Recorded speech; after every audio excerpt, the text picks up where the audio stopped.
Hey, how's it going, guys? Welcome back for another TOS video. So in this video, we're going to do a card review for the not 1%, one of the jackpot cards, which is Enlil, which is the god race of the Olden trio. Right, so we're going to go through the active skill, leader skill, as well as team skill for this card. Right, so starting off with the leader skill. So this team here is a god-human playstyle, but there are restrictions in the number of humans you can bring in. Right, so you can see that team consists of only god and human, and when there are more than 4 gods, which means that to the max you can only bring in one human, right? So it's a four god, one human setup kind of thing, right? So team attack times 6.5, HP times 1.2, right? So you can see that the multiplier is really pretty high. So extend movement regardless by 1 second. So leader ally, there will be 2 seconds.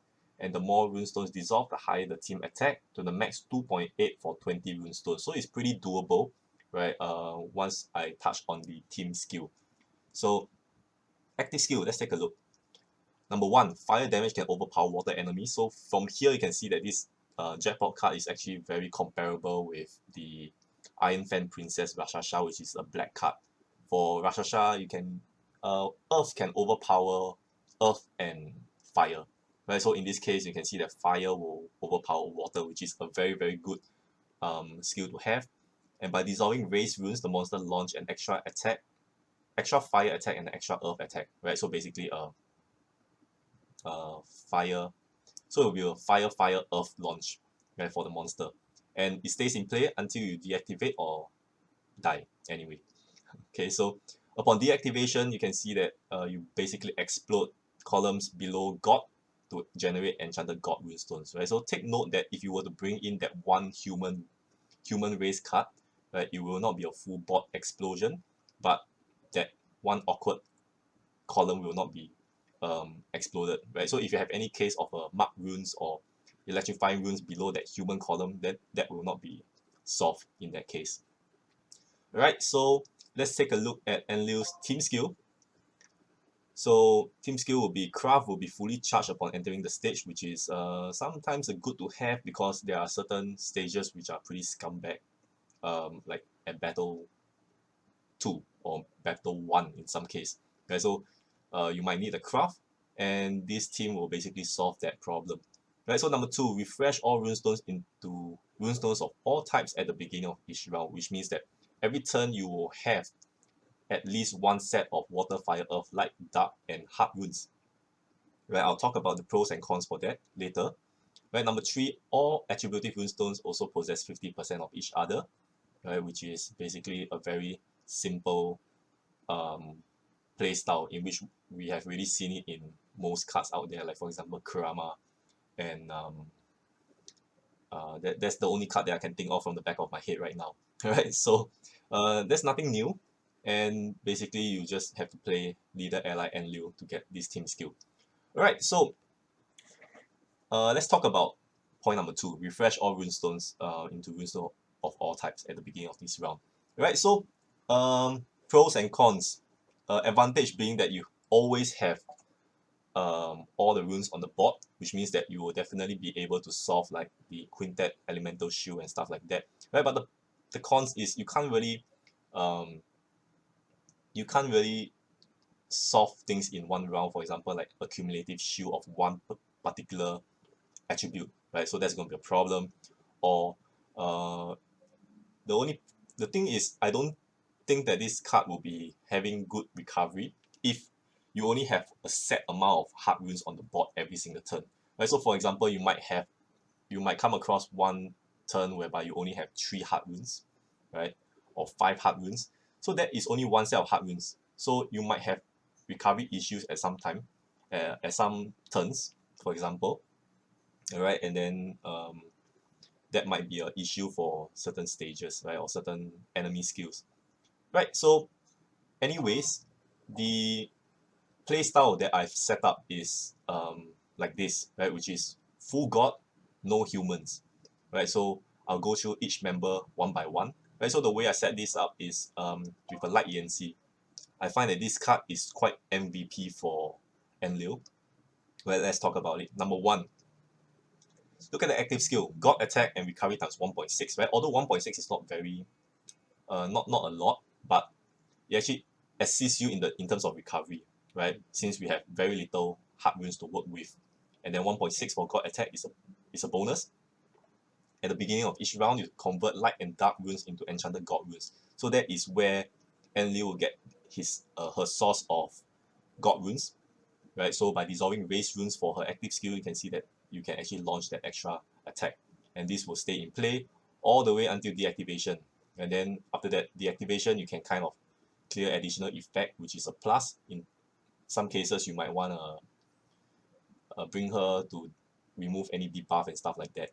And also you can explode all runestone, which is a plus, right? We have a lot of rune explosion active skill in this team setup, right? So next, to assist in recovery, you can actually bring in Gemini, right? On top of that, you can see that with the AR skill, every turn just pray for 5 hard runes, and then you can actually rack up his multiplier very quickly.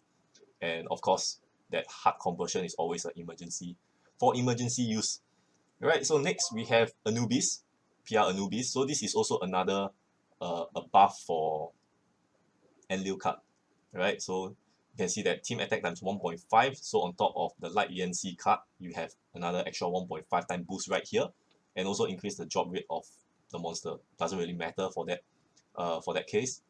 So it will also convert the monster attribute to enchanted runestone. So it's a pity that it doesn't convert god runestones, but anyway, Yanxi will be doing the job anyway. So upon deactivation, you can see that you can explode the left and right and self column to generate enchanted runestones. So that is actually quite good. Right, so if you were to bring in a human card, right, and then notice that Enlil will not be able to explode the human column, right? So you can put Anubis next to the human, and then when you deactivate it, you will kind of explode the human column as well, right? Should you need to explode the human column, right? So upon deactivation, you also get a god attack and recovery times 2. So that's always a plus for Enlil team, because there's an extra times 2 multiplier right there, right? So good to have for Anubis. Next will be Chaos. Right, so Chaos will be here to assist in the combo count, as well as once it reaches its power release form, you have 8 stars, right? So it will further buff the HP, recovery, and attack for Chaos as well as Anubis, because these 2 cards are 8-star cards, and that's going to further buff Enlil's overall team HP. Right, so this is my setup for Enlil. Right, if you guys have any questions or any debates about the team setup, you can comment down in the comment section below. Right, so alternative members for Enlil are listed as over here. Right, so some people might want to bring in Hell, because upon activation you can see that dark runes actually possess effect of hard runes as well, right? And that is basically it, right? So if you guys have kind of like recovery issues, you might want to bring in Hell as a kind of a last resort kind of thing, right? Not the best card, but it still works. Next, Varuni, which is the Hindu god mini card. So this is pretty much the same as the Light Yanxi, just that I find that Light Yanxi is more useful. Right? So Light Yanxi actually gives you attack recovery buff, as well as the god runes generation. Right? So as for Varuni here, it only gives you the god attack and recovery, and that's about it. Right? So a slightly weaker card compared to the Light Yanxi. Right? So if you were to put in human cards, I suggest bringing in Lucy and all this, because of that massive team attack times 2.5, and then that damage minus 50% should you need any sort of damage reduction. Right, so next, another good human to bring will be Machi.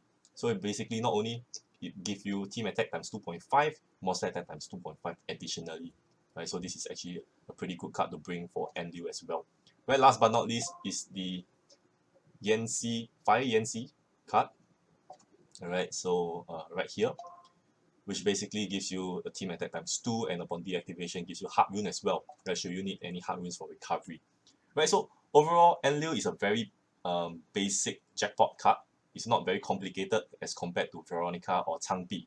Right? It's just a very simple high multiplier with a very simple basic playstyle. Right, so slot in whatever god and human card you deem necessary for the stage, and you're pretty much good to go. Right, so in my opinion, out of the 3 cards, out of the 3 jackpot, I find that Enlil is the most powerful in terms of like basic gameplay and spinning and stuff like that. Right, it's not that complicated of a card, and its multiplier is decent as well. Right, so this card here will pretty much stay in meta for quite a while.